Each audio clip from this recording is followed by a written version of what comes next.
Well, hello, good people. Mark Holmes here, and as always, I want to say thank you all for watching, commenting, subscribing, and being part of the Joe Boo Sports Report. Without you guys, as well as you ladies, you know that this literally does not work. Behind me, guys, FedEx Field.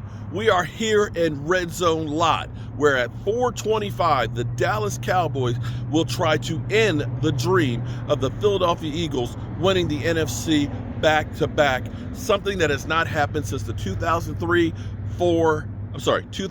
2003, and 2004 season.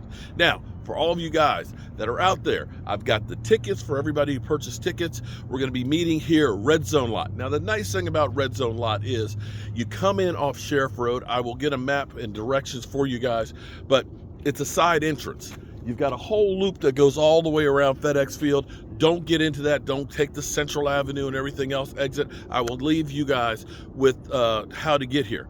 But the Red Zone Lot, the great thing about the Red Zone Lot is it opens an hour earlier than every place else. So come 11:30, the gates will be open. We will be in line. Last year we were number 3 in line. We will be setting up right here. This is the spot that we always are at. There's Porta John's right there. 50 feet away. So if you end up bringing some beer, because I'm not providing alcohol, if you're bringing some beer, you can go relieve yourself.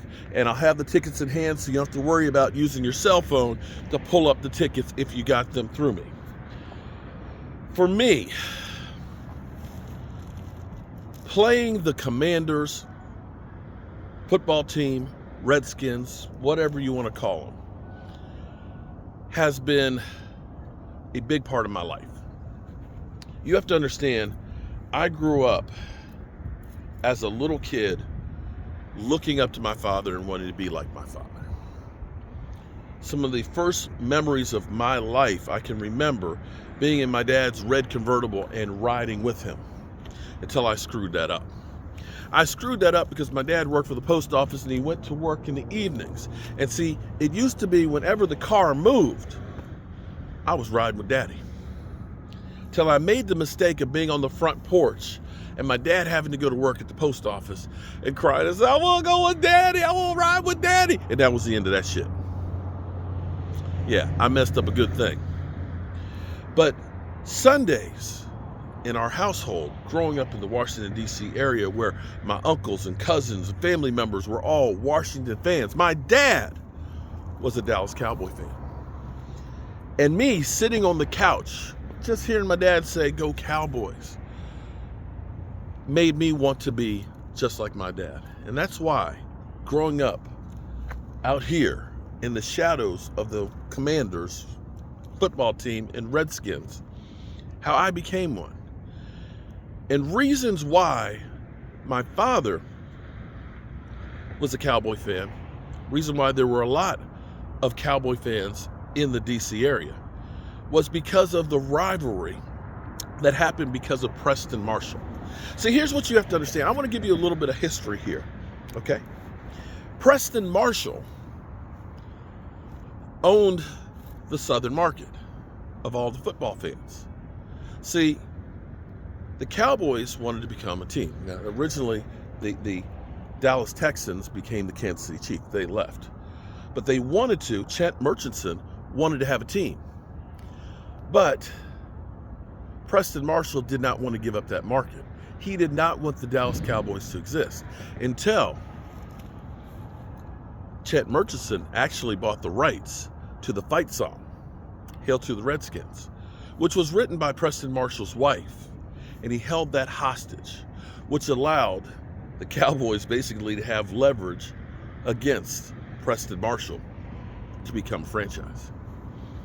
But the thing about Preston Marshall, see, the NFL started integrating in 1948, and teams started getting black players. And here's the thing.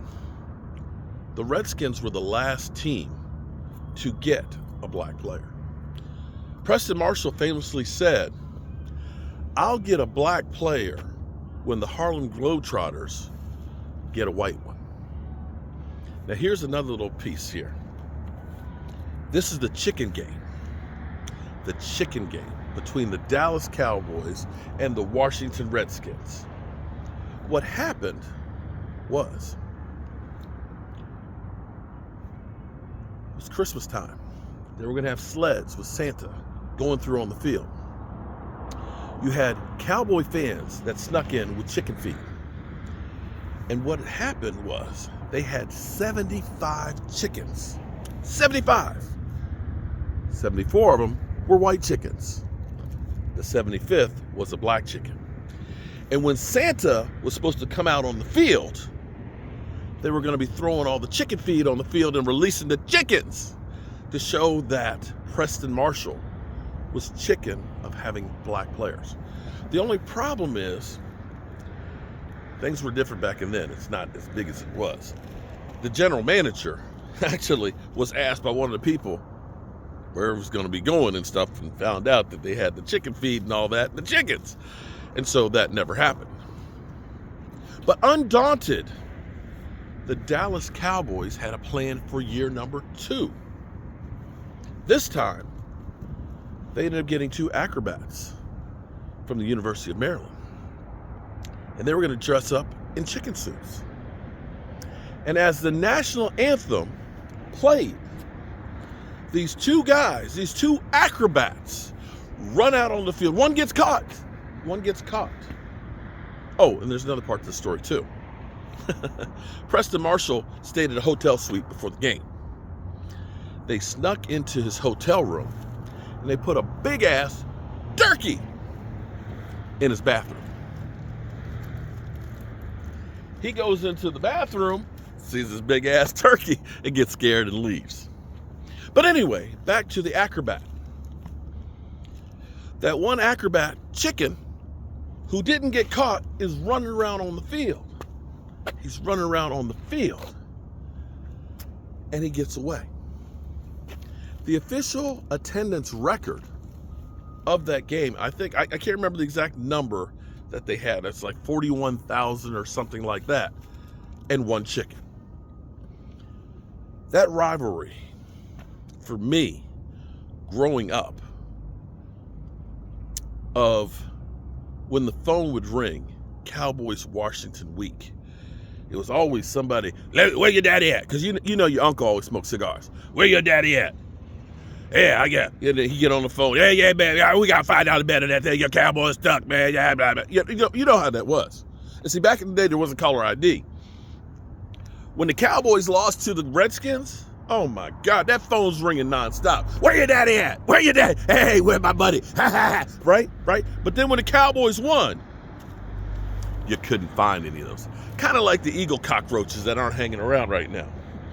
And so for me, growing up here, and understanding the Dallas Cowboys dynasty of the 70s that turned into the Redskins dynasty of the 80s, and being in high school with the kids of their defensive coordinator and having Joe Gibbs' son, the crosstown rival, as a quarterback. All these things were always big because in the air, it was electric. It was the buildup of the game. When the Redskins lost, you could literally feel how depressed the area was. So it's sad to me now how this rivalry doesn't really exist. This game is important for one side. The other side is just waiting to end the season and hoping to fire everybody and start all over and have some hope. But that's the way it is. So for me, this game means a lot. For me, being here with so many Cowboy fans. C-130 headed to Andrews Air Force Base. That's a big ass plane. Can you see it?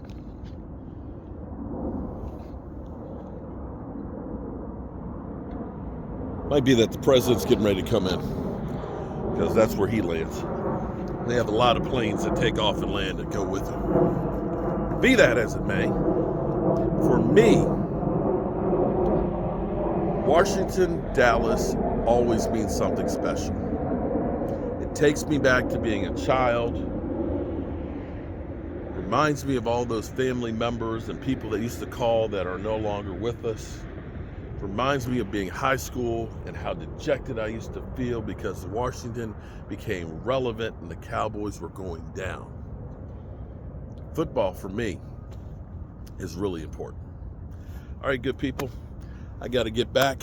I got to get the smoker going and get